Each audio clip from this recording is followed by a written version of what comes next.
Kita ni tahu berani tu beranilah. Kira lawan FRU ni. Dia kata bersurai. Tak bersurai. Dia bubuh gas. Tak bersurai. Kak Nomah panggil telefon balik terus.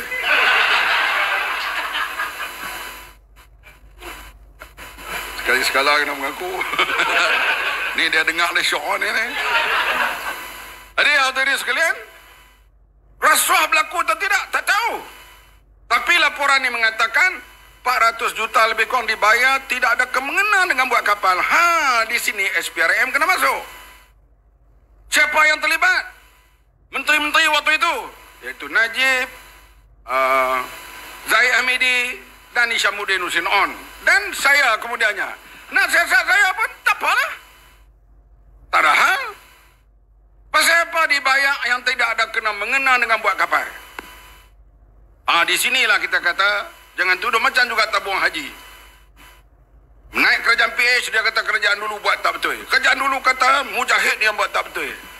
Siapa yang betul? Maka dibuat Royal Commission, Suruhanjaya Diraja Siasat Tabung Haji. Esok kita dapati orang kata ni ahli parlimen baling. Itu kita tuduh, belum tahu lagi. Tapi bila RCI siasat, esok ada kes, tak kira lah. Inilah kita mau negara yang bertamadun. Kita tuduh Najib YNDB, tuduh ni. Tapi bila disiasat, sekarang didakwa. Rupanya hang curi sungguh. Ya. Dan payah kita nak cerita YNDB ni, tak nampak. You nampak ke apa dia duit YNDB? Kalau saya kata lu pinjam duit wang bank dunia, buat Pelda. Nampak tu Pelda. Tak boleh bayar kepada bank dunia, kita jual Pelda. YNDB kalau tak boleh bayar, nak jual apa? Nak jual Rosma? Siapa nak?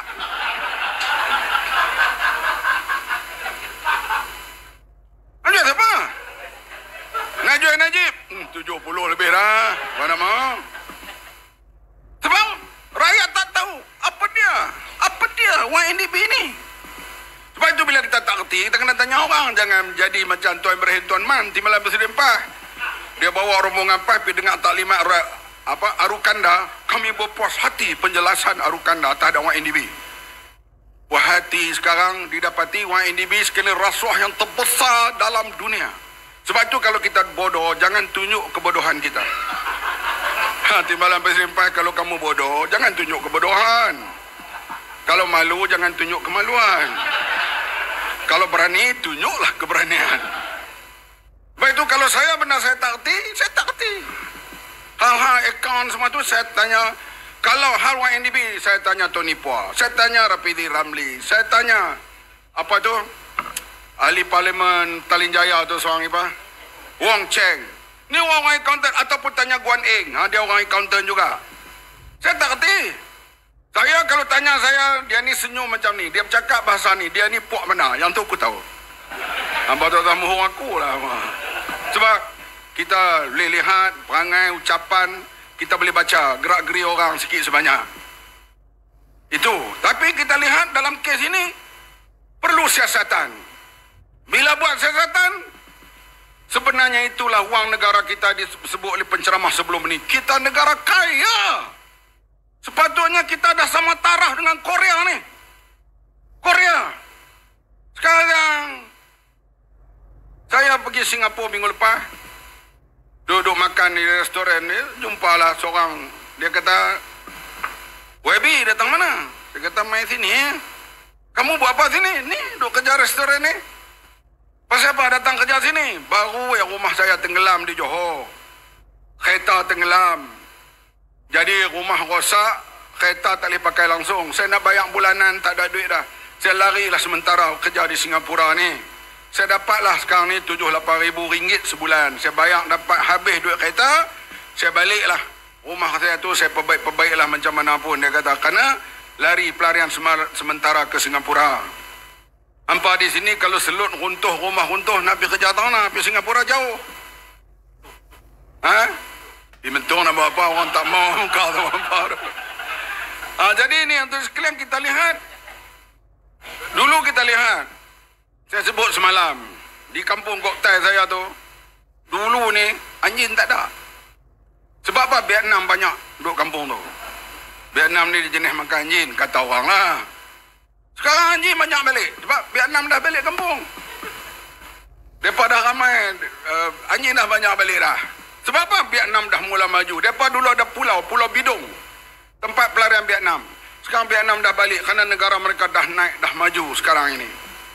Orang Kampuchea duk main junjung kain kat dalam kampung. Betul tak? 4-5 tahun dulu. Lah tak nampak dah. Daripada mula balik, daripada dah kerja. Mungkin 10-15 tahun lagi kita pula pergi junjung kain di Kampuchea. Hampa ha. Kalau hampa undi lagi menang menatang BN ni jadi macam ni. Mereka curi sampai tak ikut peraturan apa langsung duit kita. Hampa bayangkan 1,700 juta kena bayar bunga saja setahun kerana kecurian 1MDB. 1,700 juta kalau buat sekolah, bantuan makanan semua banyak mana boleh ringan beban rakyat. 50 bilion kita kena bayar bunga 1,700. Tadi disebut oleh Pak Salahuddin tadi 60 bilion hilang setahun. 60 bilion ni belanja Kedah ni baru 700 juta setahun. Banyak duit negara kita yang hilang kerana rasuah. Orang Melayu korang peduli hal rasuah. Ini yang saya heran. Mereka yang susah, tapi dia sokong puak rasuah. Bila nampak orang rakyat dah sedar apa semua dah, jaga. Kalau kalah UMNO, kalah PAS nanti Cina memerintah. India, Cina naik, apa nak jadi kita? 10 tahun dulu cakap lain, sekarang cakap lain. Mari kita pergi ke Dumai. Singgah sebentar di ibu kota. Keluar mengundi beramai-ramai. MCA kawan kita. Itu pantun di Tanjung Piai. Jadi kita lihat, kenapa nak selamatkan Melayu Islam tu memerintah, rasuah pun tak apa, menyeleweng pun tak apa. Kalau ini berlaku berterusan, tidak pelik. Kalau berterusan begini, kita mungkin jadi seperti Sri Lanka.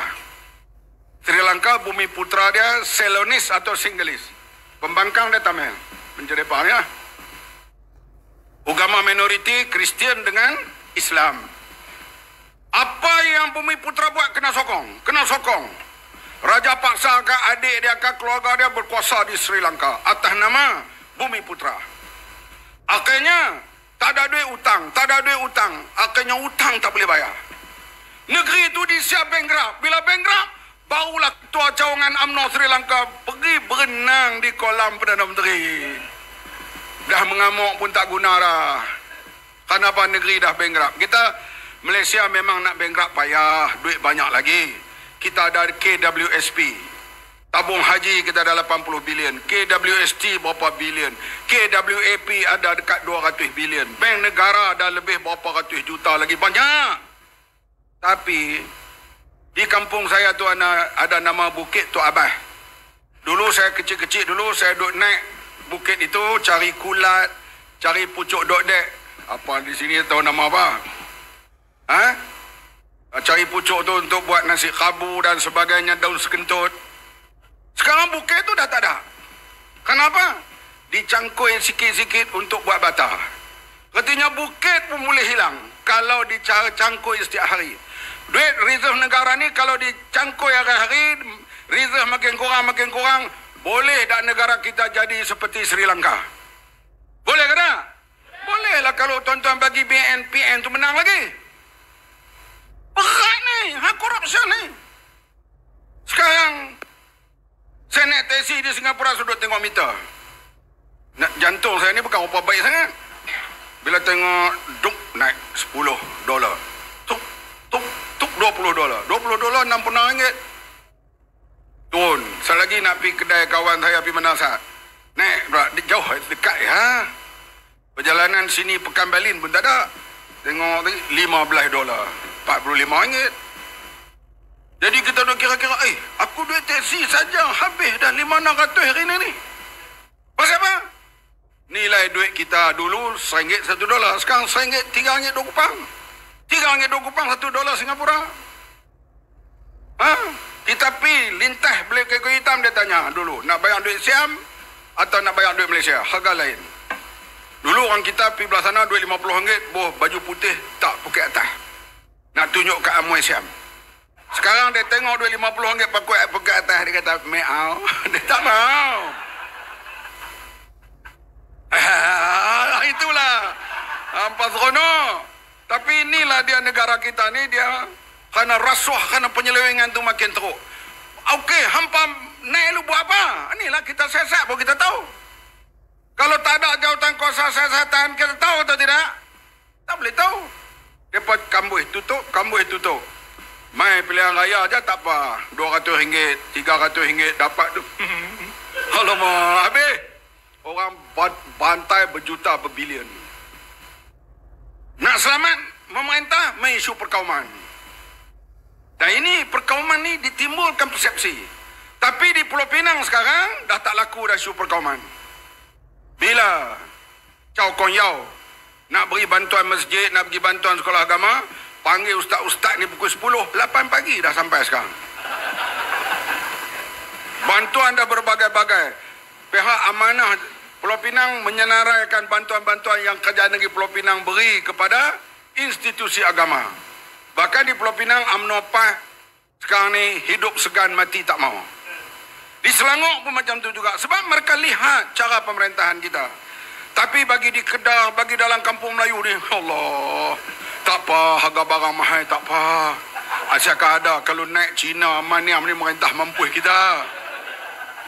Jangan kita jadi macam Palestin. Ini yang ditanamkan teman kali ni yang hadut kuliah-kuliah mata cerok ni. Coba isu ni ya. Dosakah, jahatkah dia orang Islam, orang Melayu kita kena sokong. Kalau naik puak-puak bukan Islam ni, yang bangsa lain pula apa nak jadi pada kita. Dia main perkauman ni lekat dalam jiwa. Antok salah lawan NDB kan cerita apa pun dia nampak dacing tu je lah. Lain tak nampak dah. Sebab itu kita kena buat perubahan ini. Kena berani. Saudara kita, ahli-ahli PAS dan semualah dalam UMNO kan semua. Kita kena jaga diri kita. Negara ni kita kena jaga. Kita harap dah lama dah jadi begini keadaan. Itu baru siasatan satu kementerian. Banyak lagi nak cerita JKR bagaimana mereka tipu wang lembaga tabung angkatan tentera. LTAT ni siapa duduk dalam tu? Bukankah tentera ni Melayu belakang? 90%. Duit dilabur dalam pak AAS tu, hak yang perangkat laju tu. Syarikat tu syarikat yang tak nilai apa langsung. Boleh bankrupt syarikat itu 555 juta wang lembaga tabung angkatan tentera akan hilang. Siapa menyelamatkan tabung ini? Siapa? China, DAP, Anthony Lok. Dia setuju bayar balik kepada LTAT 555 juta. Iaitu Kementerian Pengangkutan bayar balik nak selamatkan tabung LTAT. China, DAP, Kapia. Hak Melayu, tak apa. Mereka melakukan penyelewengan, ada masa untuk bertaubat. Letihlah. Kemudian nak kekalkan sokongan, kata Pakatan Harapan ni, nak rongkai perlembagaan. Rongkai perlembagaan, hak Melayu dan hak orang Islam. Nak pindah perlembagaan, perlu 2/3 majoriti. Orang bukan Islam dalam parlimen tak sampai 70 orang. 2/3 majoriti 148. Nak cari mana nak tukar perlembagaan kalau orang bukan Islam? Kalau orang Islam tak sokong. Saya tahu Presiden PAS pun dia tahu itu tak betul. Tapi dia timbulkan persepsi supaya orang takut kepada Pakatan Harapan. Ini caranya. Sebab dia tahu dengan hujah dia berduduk dalam parlimen. Nak pindah perlembagaan kena 148 suara baru boleh pindah perlembagaan. Kalau hak Melayu, hak orang Islam nak pindah, luluh dalam parlimen pun lagi kena hadap majlis Raja-Raja Melayu. Kita tahu, Presiden PAS tahu ini semua. Tapi sengaja dilemparkan untuk meninggalkan persepsi supaya orang Melayu kekal untuk mengundi UMNO, mengundi PAS dan Pakatan Harapan dianggap berbahaya kepada orang Islam. Ini yang ditanam. Tapi ianya tidak laku lagi di Pulau Pinang dan di Selangor. Tapi ia masih laku negeri-negeri seperti di sebelah Kedah Baling ini. InsyaAllah dengan penerangan ini, hujah-hujah itu tertolak pada malam ini. Boleh semua mengundi Pakatan Harapan pilihan akan datang? Wabillahi taufiq wassalamualaikum warahmatullahi wabarakatuh.